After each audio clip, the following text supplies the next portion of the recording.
Hello everyone, welcome to my YouTube channel. मैं हूँ doctor Ravi Dwivedi और हम यहाँ पर कर रहे हैं इंजीनियरिंग मैथमेटिक्स। और आज इस सीरीज़ में हम बहुत ही इंपॉर्टेंट टॉपिक लेके आए हैं। ये टॉपिक हमारा इंटीग्रल कैलकुलस से रिलेटेड है। इस इंटीग्रल कैलकुलस का जो बेसिक पार्ट था, मतलब जिसमें हम लोगों ने डबल इंटीग्रल और ट्रिपल इंटीग्रल को इवेलुएट करना सीखा था, तो उसके बाद का ये पार्ट है। इस पार्ट में हम लोग जो है वो चेंज ऑफ, है ना, order of integration and change of variable in double and triple integral, ये हम लोग आज इस वीडियो में सीखेंगे। तो बने रहिए हमारे साथ मेरे इस वीडियो के लास्ट तक। वीडियो पसंद है तो लाइक एंड शेयर करें और चैनल पर नए हैं तो प्लीज़ सब्सक्राइब जरूर कर लें। चलिए स्टार्ट करते हैं, है ना, विदाउट वेस्टिंग द टाइम। तो आज हम लोग इसमें करने वाले हैं, सबसे पहले हम लोग करेंगे change of order of integration. Change of order of integration, ठीक है। तो आज जो भी हम लोग यहाँ पे क्वेश्चंस करने वाले हैं, उन क्वेश्चंस को कंप्लीट करने के लिए सबसे पहले तो आपको हमें जो इंटीग्रेशन का रीजन है वो आइडेंटिफाई करना आना चाहिए। मतलब हम पेपर पे ये आइडेंटिफाई कर पाए कि एक्चुअली हम किस रीजन में अपना इंटीग्रेशन परफॉर्म करने जा रहे हैं। तो जैसे हमें वो रीजन मिल जाएगा, उसके बाद हम अपनी प्रॉब्लम को इजिली, है ना, अगर हमें ऑर्डर चेंज करना है तो ऑर्डर चेंज कर पाएंगे, अगर हमें वेरिएबल चेंज करना है तो वेरिएबल चेंज कर पाएंगे। तो चलिए पहले स्टार्ट करते हैं कैसे हम लोग इंटीग्रेशन का ऑर्डर जो है वो चेंज करेंगे। देखिए, हमने लास्ट वीडियो में दो तरीके के डबल इंटीग्रल पढ़े थे, है ना। इस तरीके के थे, एक में तो यहाँ पे हमने लिमिट कांस्टेंट ले रखी थी, ठीक है।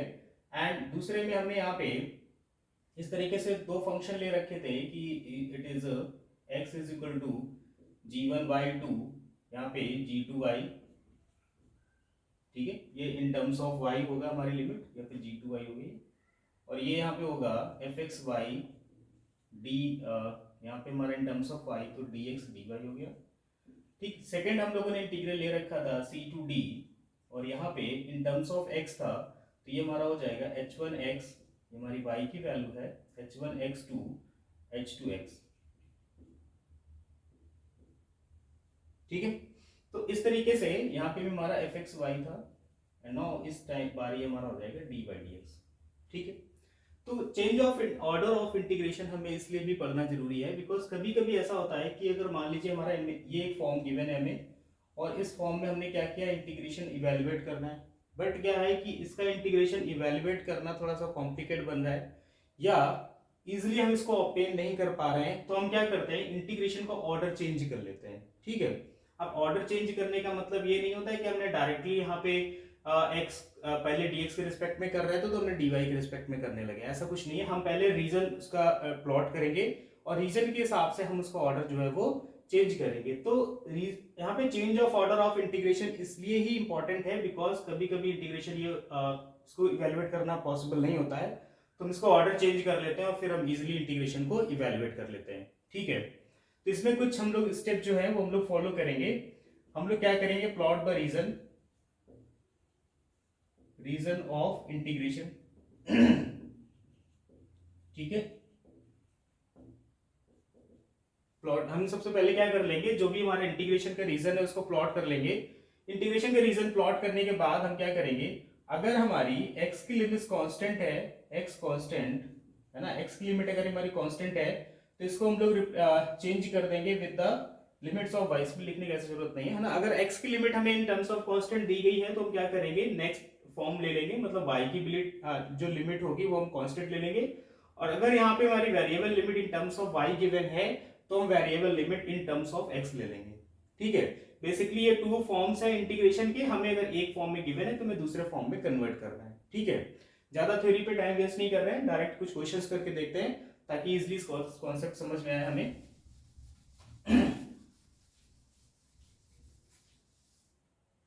यहाँ पे हमें एक प्रॉब्लम गिवन है, ठीक है। प्रॉब्लम इज एज कि इंटीग्रल हमारा फर्स्ट इंटीग्रल है 0 to 2 1 to e to power x and function is as dy/dx, ठीक है।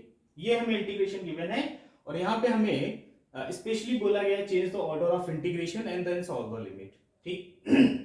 अब यहाँ पे देखो, ये जो हमारी वेरिएबल लिमिट है वो इन टर्म्स ऑफ x है, मतलब ये y की लिमिट है, और यहाँ पे ये जो लिमिट हो गई ये हो गई x की लिमिट। इसका मतलब यहाँ पे क्या होगा, हमारा जो x है, x is from 0 to x हमारा क्या है, x is equal to 0 to 2 है।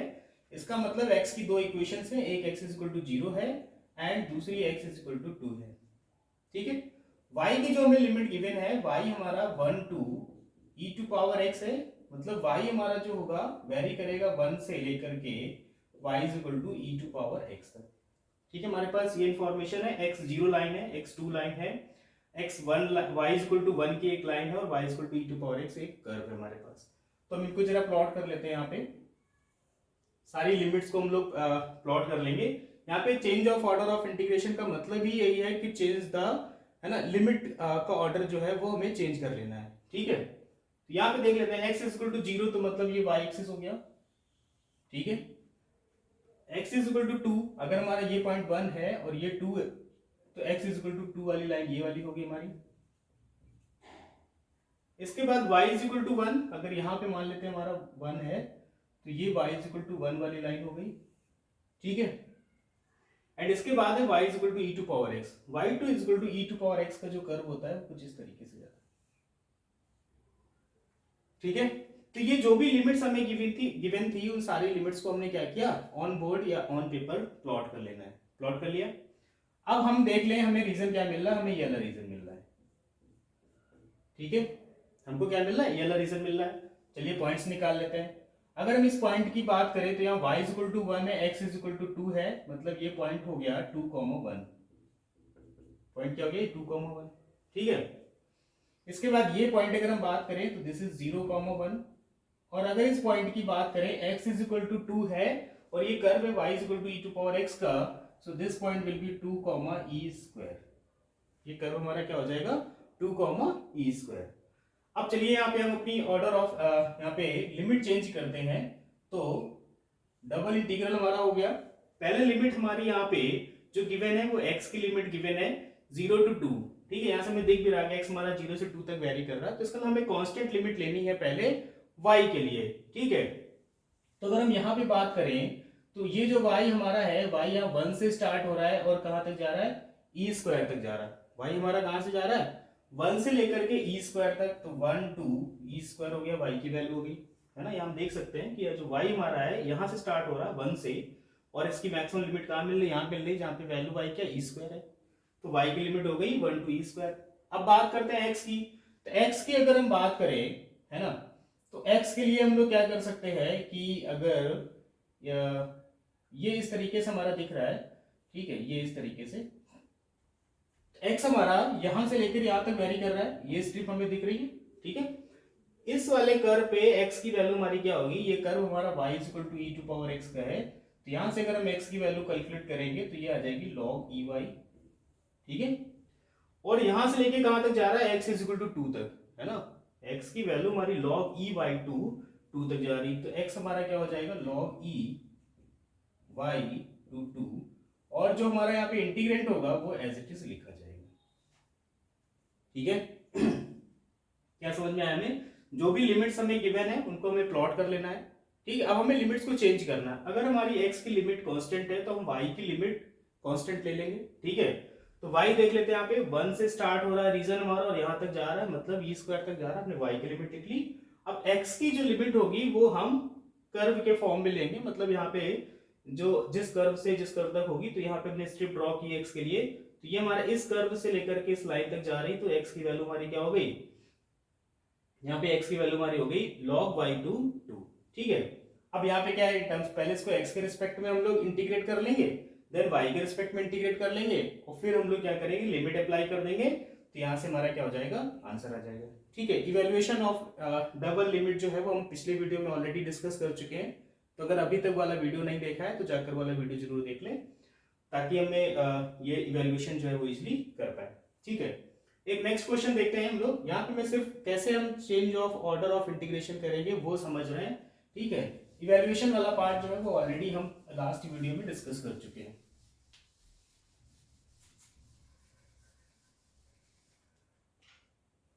चलिए नेक्स्ट एग्जांपल है 0 to 1 and this is x to root x, और यहाँ पे हमें जो फंक्शन गिवन है वो है xy dy dx।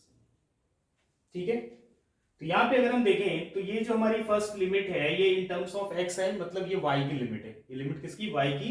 तो y जो हमारा है वो x है एंड y हमारा रूट x तक है। x से लेकर के y की वैल्यू रूट x, मतलब जो कर्व होगा x वाले कर्व से रूट x वाले कर्व तक लाई करें। यहाँ x जो हमारा है वो 0 है and x is equal to 1। ठीक है, चलिए इनको प्लॉट करते हैं। इन 4 पॉइंट्स को हम लोग प्लॉट कर लेते हैं। x इज इक्वल टू 0 का मतलब तो ये लाइन हो गई हमारी y एक्सिस। ठीक है, हमारी y एक्सिस हो गई। x इज इक्वल टू 1 का मतलब, ठीक है, ये लाइन हमारी हो गई। इसके बाद y is equal to x line, तो y is equal to x line तो हमारी ये लाइन हो गई।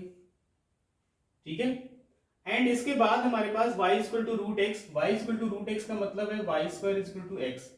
y square is equal to x मतलब parabola symmetrical about x axis.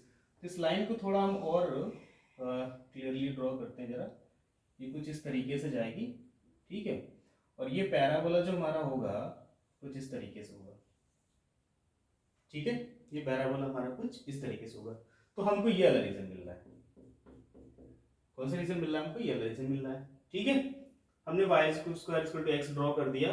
ठीक है, तो ओके, अब यहाँ पे हम लोग देख लेते हैं जरा, इन पॉइंट्स को हम ऑब्टेन कर लेते हैं। तो ये पॉइंट हमारा इन दोनों लाइन का दोनों कर्व का इंटरसेक्शन है। y इक्वल टू यहाँ पे x रखते हैं तो x square equal to x आ जाएगा।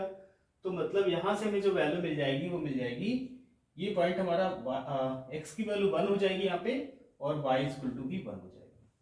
ठीक है, ये पॉइंट हमारा 0,0 है, इस तरीके से हो गया। ठीक है, अब जरा देखो यहाँ पे ये जो लिमिट थी वो कांस्टेंट लिमिट थी। अब हमें क्या करना है, सबसे पहले लिमिट हमें लेनी है y के लिए। जरा y को हम देखें तो हमारा रीजन यहां से स्टार्ट हो रहा है और यहां तक जा रहा है। इस पूरे रीजन में y यहाँ 0 से स्टार्ट हो रहा है और कहां तक जा रहा है? फाइनली 1 तक। तो y की लिमिट क्या हो गई? 0 to 1 हो गई।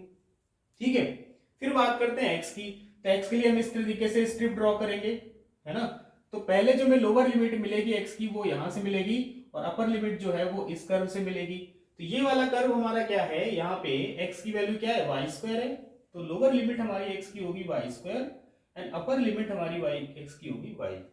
ठीक है, और इंटीग्रेट में कोई भी चेंज नहीं होगा, xy dy dx हो गया। ठीक है, होप ये बात आपको समझ में आ रही होगी किस तरीके से हम यहाँ पे इंटीग्रेशन की लिमिट चेंज कर रहे हैं। हमें सबसे पहले लिमिट्स को ड्रॉ कर लेना है। ठीक है, फिर यहाँ पे अगर हमने x के लिए कांस्टेंट लिमिट ली है तो हम y के लिए कांस्टेंट ले लेंगे एंड देन सेकेंड लिमिट जो है वो इन टर्म्स ऑफ वेरिएबल ले लेंगे। ठीक है, तो इस तरीके से हम change of order of integration करेंगे। ठीक है, इसके बाद हम लोग करेंगे चेंज ऑफ वेरिएबल।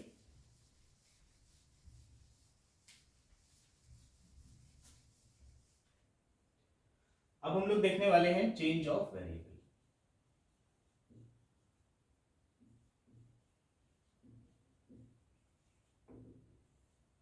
ठीक, चेंज ऑफ वेरिएबल का मतलब क्या है कि अब हम एक प्लेन से दूसरे प्लेन पे अगर हम अपने रीजन को ट्रांसफर करें, है ना, तो हमारी इंटीग्रेशन की लिमिट किस तरीके से चेंज होगी। मतलब हम अगर एक वेरिएबल से दूसरे वेरिएबल पे ट्रांसफर हो रहे हैं तो हमारी लिमिट किस तरीके से चेंज होगी। ठीक है, तो अगर हम 2 डायमेंशनल की बात करें यानी 2 वेरिएबल में बात करें, 2D की बात करें, तो एक तो हमारा जनरल चेंज होगा, मतलब कोई भी इस तरीके से एक वेरिएबल से दूसरे वेरिएबल में इक्वेशन में रिलेशन दिया जाएगा उसके बेस पे चेंज कर लेंगे।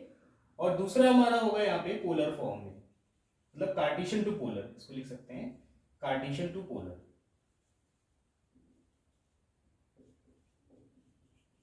ठीक है, ये हमारा वेरिएबल में चेंज होगा, मतलब है ना। और इसके बाद अगर हम 3 डायमेंशनल की बात करें तो 3 डायमेंशनल में क्या होगा, एक तो हमारा कार्टेशियन टू सिलेंड्रिकल फॉर्म होता है, कार्टेशियन टू सिलेंड्रिकल। ठीक है, एंड दूसरा होगा कार्टेशियन टू स्फेरिकल कोऑर्डिनेट। ये थोड़े स्टैंडर्ड जो चेंजेस हैं वो मैं करा दे रहा हूं, बाकी डिपेंड करेगा क्वेश्चंस पे कि किस तरीके के चेंजेस की वहां पे रिक्वायरमेंट है। तो एक तो कार्टेशियन टू पोलर स्टैंडर्ड है, Cartesian to cylindrical and Cartesian to spherical. तो पहले हम इनका रिलेशन लिख देते हैं ताकि हमें इजी हो जाए कन्वर्ट करना। तो इसके लिए तो क्वेश्चन पे डिपेंड करेगा, हम जब ये क्वेश्चन देखेंगे किस तरीके चेंज करेंगे। कार्टेशियन टू पोलर में हमें पता है इक्वेशन होती है x is equal to r cos theta and y is equal to r sin theta. ये कार्टेशियन फॉर्म हो गया, कार्टेशियन टू पोलर में चेंज हो गया।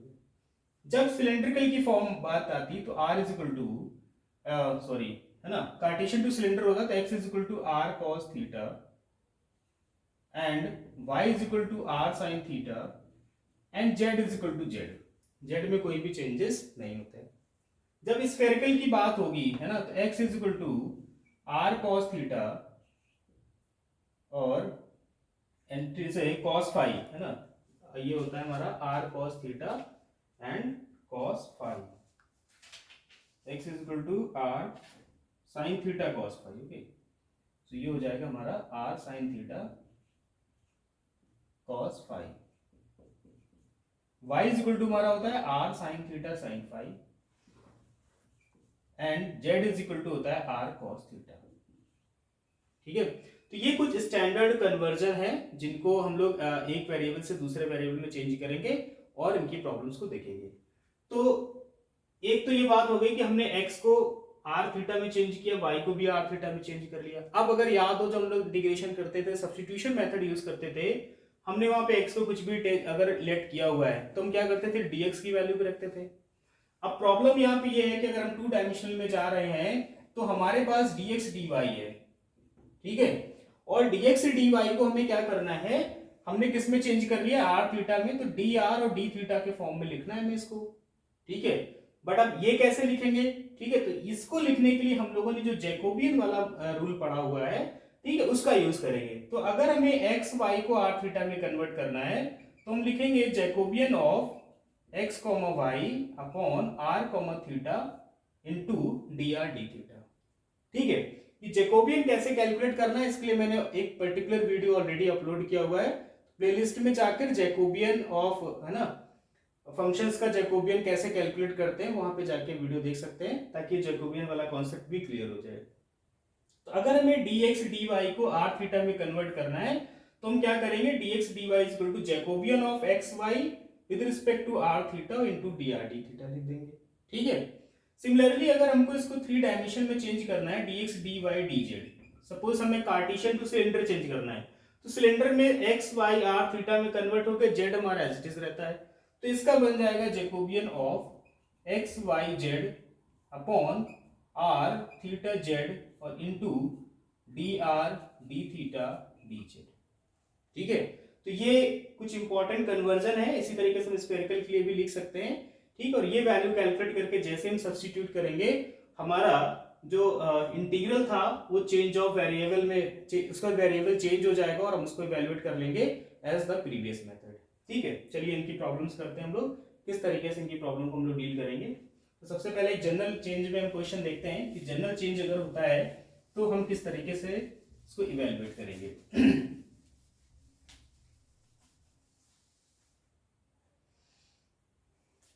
क्वेश्चन है इस तरीके से,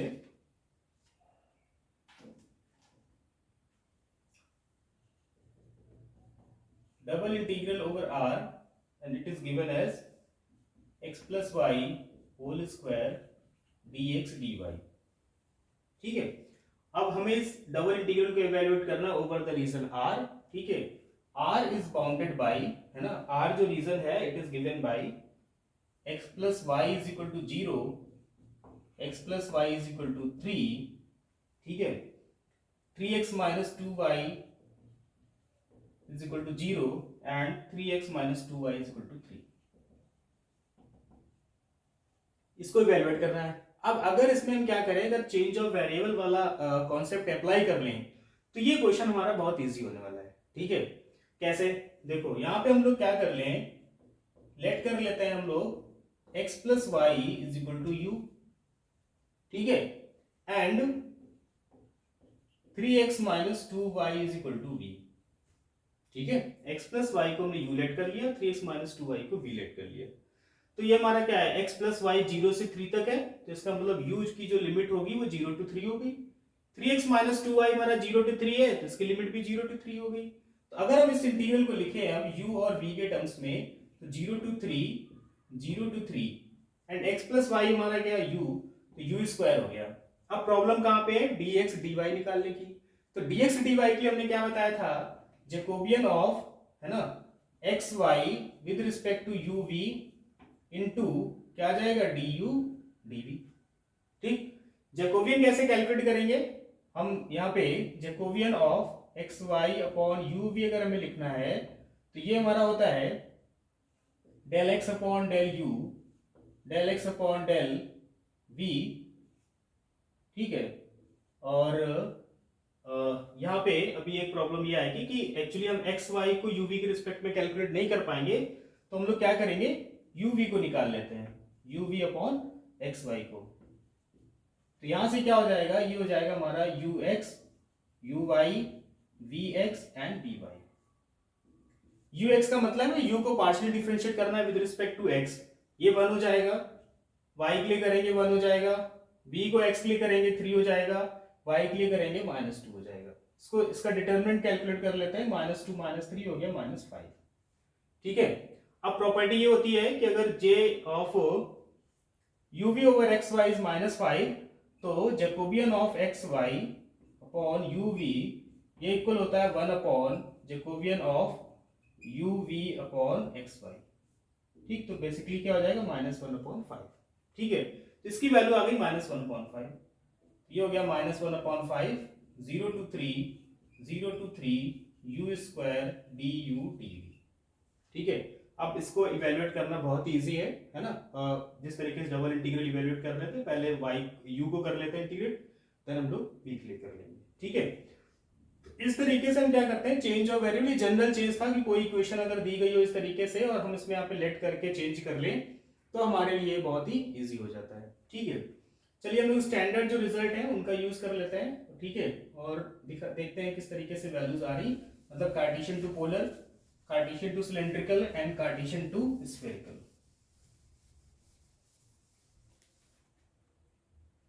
ठीक है। तो हम प्रॉब्लम की हेल्प से ही करेंगे इसको कि ये हमें एक इंटीग्रल गिवन है 0 to infinity, और यहाँ पे हमें गिवन है e to power plus y square dx dy, ठीक है, ये हमें गिवन है। तो इस तरीके से हमें क्या करना है, इसको कार्टेशियन में गिवन है पोलर में कन्वर्ट करना है। यहां जरा देखो, अगर हम लिमिट x भी 0 to infinity है,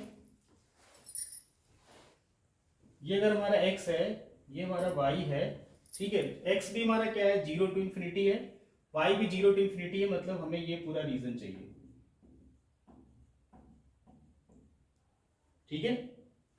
तो अगर हमारा x y यहाँ पे अगर हम पोलर फॉर्म में कन्वर्ट करना है तो हम क्या करेंगे, x को लेट कर लेंगे r cos थीटा, y को क्या लेट कर लेंगे r sin थीटा, ठीक है। अब जरा लिमिट की बात कर लेते हैं, x हमारा 0 to infinity, ये जो लाइन होती है हमारी, ये इनिशियल लाइन होती है पोलर फॉर्म में, पोलर फॉर्म में ये जो लाइन होती है इनिशियल लाइन होती है, और ये हमारी रिवॉल्विंग लाइन होती है। तो अगर रिवॉल्विंग लाइन हमारी 90 डिग्री पे है तो इसका मतलब थीटा हमारा 0 से लेके π/2 तक रिवॉल्व कर रहा है ना। थीटा हो गया हमारा 0 to π/2, एंड r क्या होता है, r होता है ना, इसकी लेंथ होती है इनिशियल लाइन की, तो ये तो हमारा इनफाइनाइट तक जा रहा है, मतलब r भी 0 to इनफाइनाइट जा रहा है, ठीक है। तो यहां से हम देखें अगर लिमिट, तो थीटा हो गया 0 to π/2 एंड r हो गया 0 to इनफाइनाइट, r की वैल्यू क्या होगी 0 to इनफाइनाइट। यहां हम रख देते हैं e टू पावर, ये x square plus y square करेंगे तो हमारा हो जाएगा r स्क्वायर, मतलब e to power minus r square. अब बात आती है dx dy निकालने की, तो dx dy के लिए लिखेंगे Jacobian of x y r theta into dr d theta, ठीक है। dx dy को ऐसे कन्वर्ट करेंगे, Jacobian of x y r theta dr d theta. अब ये हम अभी मैंने डिस्कस किया था Jacobian of x y upon r theta कैसे निकालेंगे हम लोग, दिस इज डिटर्मिनेंट ऑफ, है ना। यहाँ पे क्या लिखेंगे, del x upon del r, del x upon del theta, del y upon del r and del y upon del theta. यहाँ पे x को हम पार्शियल डिफरेंशिएट कर लेंगे with respect to r, then theta, फिर इसके बाद तो ये वैल्यू हमारी सिंपली सॉल्व होकर इसको सॉल्व कर लेंगे, तो ये सिंपली हमारी वैल्यू आ जाएगी r, ठीक है। ये पार्शियल डिफरेंशिएशन या जैकोबियन से रिलेटेड मैंने वीडियो ऑलरेडी अपलोड किए हुए, प्लीज आप उन्हें जाकर देख लें ताकि कॉन्सेप्ट आपके क्लियर हो जाए। तो जैसे हम यहाँ पे r रख देंगे 0 to π/2, this is e to power minus r square r dr d theta, ठीक है। अब इसको हम क्या कर सकते हैं, पहले हम r के रिस्पेक्ट में इंटीग्रेट कर लेंगे, लिमिट अप्लाई कर देंगे, देन थीटा के रिस्पेक्ट में इंटीग्रेट कर लेंगे, लिमिट अप्लाई कर देंगे, और हम इजीली इसको इवैल्यूएट कर लेंगे, ठीक है। तो ये तो बात हो गई डबल इंटीग्रल में जनरल चेंज की और पोलर फॉर्म में चेंज की। अब बात करते हैं ट्रिपल इंटीग्रल में। ट्रिपल इंटीग्रल में हम लोग किस तरीके से polar Cartesian to cylindrical and spherical form में कन्वर्ट कर सकते हैं, उसको भी देख लेते हैं with the help of examples.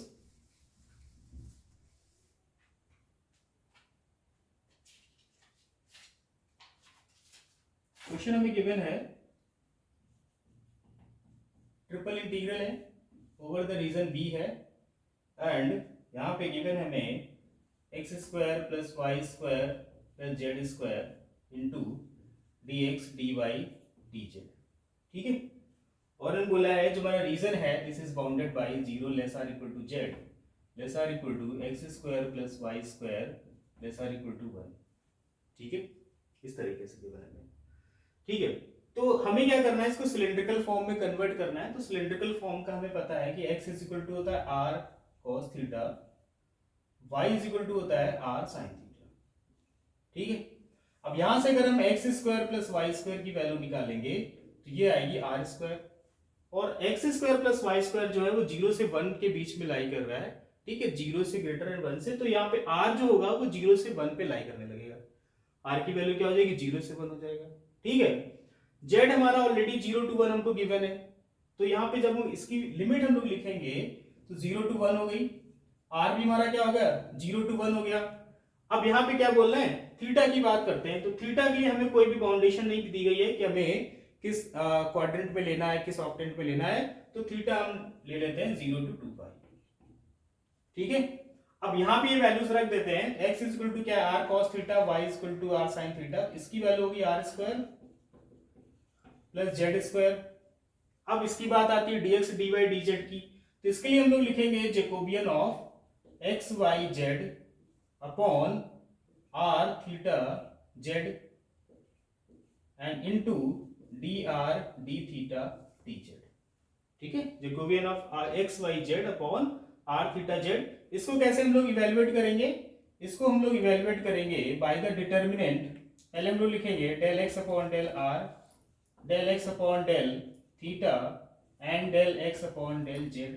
फिर यहाँ पे similarly del y upon del r, del y upon del theta, del y upon del z, and similarly del z upon del r, del z upon del theta and del z upon del Z.